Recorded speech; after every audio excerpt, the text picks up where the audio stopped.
Forcer et faire le dur sur le terrain, ce n'est absolument pas le type de mentalité dont tu as besoin en tant que footballeur, basketteur ou athlète de manière générale. Quand les gens parlent de force mentale, ils s'imaginent toujours que ça veut dire qu'il faut ignorer ses émotions, passer en mode machine sur le terrain. Et j'étais le premier à penser ça, il y a quelques années quand je jouais. Mais c'est faux. Les athlètes qui performent le mieux sur le terrain, ne sont pas ceux qui bloquent leurs émotions, mais ceux qui sont capables de les reconnaître, ressentir et de les comprendre. Parce que quand tu comprends ce que tu ressens, tu peux utiliser cette émotion comme une force au lieu de lutter contre elle. Regarde Cristiano Ronaldo, par exemple. C'est la preuve même que les grands joueurs, ils n'ont pas besoin d'un mental surhumain, mais de clarté émotionnelle dans ce qu'ils font. Je te parle de plaisir, de liberté, de confiance pour être créatif dans ton jeu. Parce que de la même manière que tu n'entraînes pas ton corps comme un bodybuilder, quand tu vas à la salle de sport, si tu veux être un athlète performant, tu ne dois pas entraîner ton esprit comme une machine sans émotion. Écoute, ça fait maintenant plusieurs années que je travaille avec des athlètes. Mon but, ce n'est pas de les rendre insensibles à leurs émotions.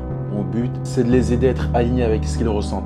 Parce que c'est exactement ce qui leur permet de performer en compétition, en plein match, pour arriver à leurs objectifs. Si tu veux faire partie de ces athlètes que j'accompagne à avoir des résultats, tu m'écris le mot performance en commentaire et je t'enverrai ma masterclass de performance mentale en privé.